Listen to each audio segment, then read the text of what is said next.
So, you're planning a Halloween game night at the game Getaway. Oh, yeah. Bold move. Sounds fun. Over 1,200 games on that infamous wall of games. That's not just a game night. That's a spooky choose-your-own-adventure. Yeah, and a smart choice, going with the game Getaway. $6 for all-day gaming. Right. Practically a steal. Plus, they have staff to help you navigate that wall, which, trust me, you'll need. It's a game changer, no pun intended. Seriously, I'd be paralyzed by indecision. Yeah.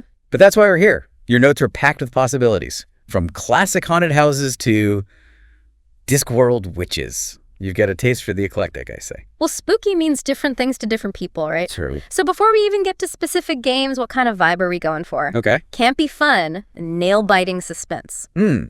Let's kick things off with some classic haunted house thrills. Yeah.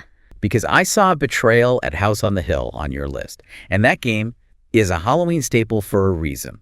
Oh, absolutely. It's like horror movie night in a box. Every game is different because the mansion layout changes. And there are 50 different haunt scenarios. 1 minute you're investigating creepy noises, the next you're fighting off a possessed doll. Don't even get me started on the haunt roll. The tension of not knowing when or how the game will flip, that's what makes it so much fun. Right. Though that randomness can be a double-edged sword, some groups love the unpredictability, while others prefer a more balanced experience. If your crew thrives on chaos, Betrayal is the way to go. But if they prefer a more strategic, predictable challenge, we might want to look elsewhere. Speaking of strategic, your notes also mentioned Fury of Dracula. Now that's a game that'll test your deduction skills and your poker face. One player is Dracula, moving in secret across Europe, and the others are vampire hunters trying to track him down. It's a classic for a reason. The cat and mouse chase, the gothic horror vibes, it's all there. But be warned, this is not a quick game. You're looking at a solid 3 to 4 hours, maybe even longer if Dracula is particularly cunning. So maybe save that one for a dedicated game night, rather than a quick Halloween party. Now, if you want that classic 80s slasher movie experience, Last Friday might be right up your alley. Especially if your group loves those trapped in a summer camp horror films. One player is the killer, picking off counselors one by one, while the others try to survive and figure out who the killer is before it's too late. And the chapter system adds a unique twist. It's not just constant running and hiding. The game evolves, the stakes get higher, and the final chapter even reverses roles. It keeps things fresh and unpredictable, which is important in a game where player elimination is a real possibility. You don't want someone sitting on the sidelines for half the game. Okay, we've done ghosts, vampires, slashers. But it wouldn't be Halloween without some brain-eating zombies, right? And you've got options. You've got classic Romero vibes with Night of the Living Dead, a zombicide game. If your group wants a game that truly captures the tension and dread of the original film, this is it. It strips away some of the complexity of other zombicide games and focuses on pure survival horror. But then on the complete opposite end of the spectrum, you've got Zombie Flux. Oh, yeah. Flux is known for its constantly changing rules.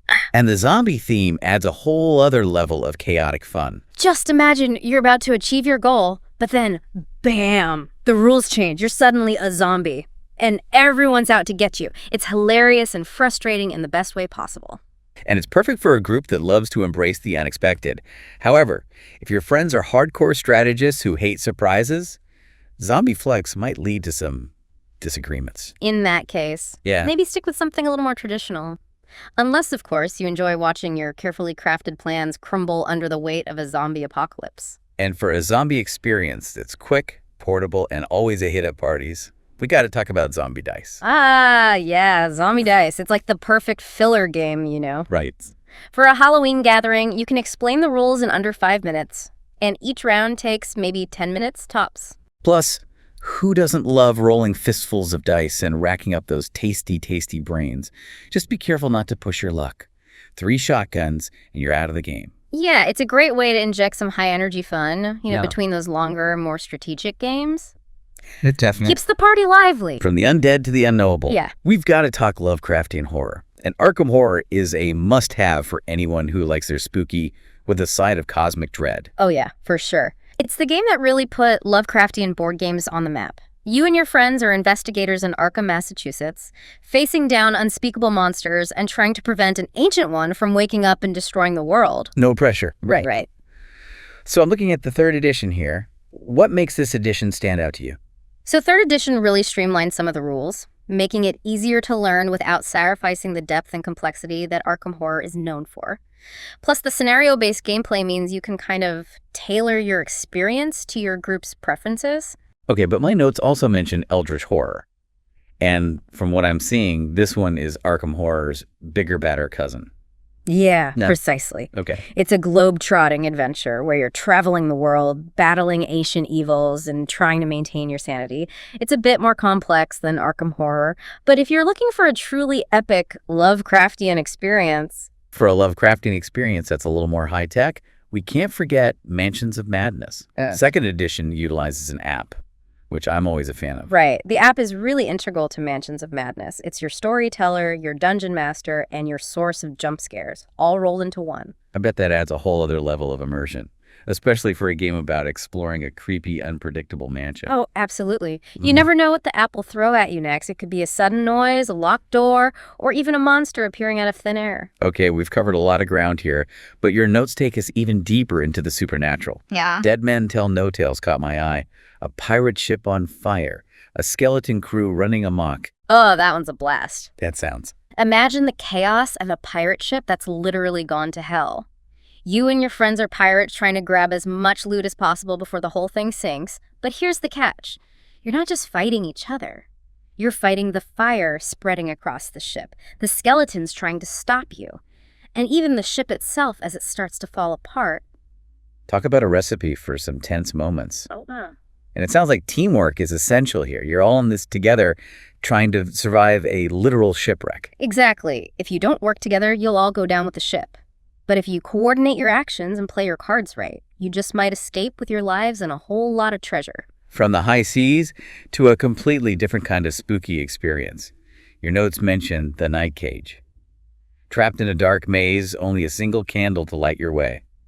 That's playing with some primal fears right there. It is. Atmosphere is everything in the night cage. The limited visibility, the ever-shifting maze. It creates this sense of claustrophobia and dread that's hard to find in other games. Yeah, it sounds like a game that messes with your head as much as it challenges your strategic thinking. You're never quite sure what's real and what's just your imagination playing tricks on you in the dark. Right, and the candle mechanic is brilliant. As you move through the maze, your candle slowly burns down. If it goes out, you're plunged into darkness, completely lost and vulnerable. Okay, this next one made me smile. In a stack of spooky games, we've got The Witches. This has to be for the Discworld fans out there. You know it. It's got that signature Terry Pratchett humor. Even when dealing with magical problems and mischievous creatures, you play as witches trying to solve problems and keep the peace in the quirky magical realm of Lancra. It sounds like a delightful change of pace from some of these heavier themes we've been discussing. A little bit of magic, a little bit of mayhem, and a whole lot of heart. Exactly. It's a reminder that spooky doesn't always have to mean terrifying. Sometimes it's about embracing the weird, the wonderful, and the downright hilarious side of the supernatural. You know, looking at this list of games, you really have a knack for this whole spooky game night thing. You've even got some classics in the mix, like Clue. But not just any Clue, the luxury edition. Oh, yeah. If you're going to do Clue, you might as well go all out right. Right. The upgraded components really elevate the experience. It's the same classic gameplay, but with a more immersive, visually appealing feel. Yeah, I can practically smell the old money and secrets clinging to that fancy board. But then you've also got Kill Dr. Lucky on your list, which is like Clue's wickedly funny cousin. Exactly. Instead of solving a murder, you're trying to commit one. Well, technically, you're trying to be the one to finally off the incredibly unlucky and incredibly hated Dr. Lucky. And that's where the strategy comes in, right? It's all about outmaneuvering your friends and finding the perfect opportunity to strike. Yes. And hoping you don't get foiled by a misplaced candlestick or a nosy passerby. It's darkly humorous, full of twists and turns, and definitely not your grandma's Clue game. Speaking of darkly humorous, I have to ask about this one. Gloom. It's listed twice in your notes, so it must be important.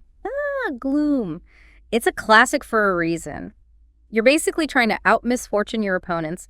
Imagine the Addams Family, but you're in charge of their disastrous lives. Okay, now that's just brilliant. You're not trying to win at life, you're trying to lose spectacularly. Yeah. And drag your friends down with you. Precisely. The more miserable you can make your family of characters, the better your chances of winning. It's morbid, it's hilarious, and it's perfect for a group that appreciates a little dark humor. Okay, we've covered a lot of great games. from haunted houses to hilarious mishaps. But we can't wrap up this spooky game night deep dive without talking about party games. You've got some great ones on your list. Starting with Ghost Blitz. Oh yeah, Ghost Blitz is great. It's like the epitome of fast-paced, shout-out-loud fun. You've got to be quick on the draw to match the ghost, the bottle, the book. It's surprisingly challenging, and it always gets people laughing. And for a party game that really tests your horror knowledge, there's Goth, the game of horror trivia. This one sounds like it separates the casual horror fans from the diehards. Oh, it definitely delves into some deep cuts, from classic horror literature to obscure slasher films. If you can name all the different versions of Dracula, you're in good shape. If not, well prepared to be schooled in spooky cinema.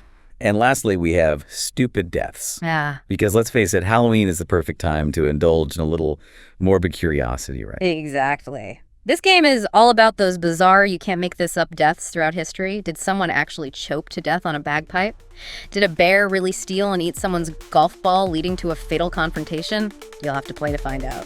This has been incredible. We've explored everything from nail-biting suspense to side-splitting laughter, all within the realm of spooky games.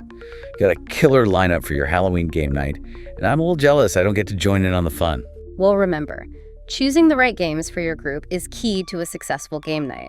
Think about their playstyles, their tolerance for scares, and how much time you have. And don't be afraid to mix things up. You could start with something light and spooky like Ghost Blitz, then dive into a deeper experience like Arkham Horror or Dead Men Tell No Tales. And for those longer games, a palate cleanser like Zombie Dice, The Witches, or even a quick round of Kill Dr. Lucky can help break up the tension and keep the energy up. Yes. And most importantly, relax, have fun, and embrace the spirit of the spooky season. Couldn't have said it better myself. Now go forth and have an epically spooky game night.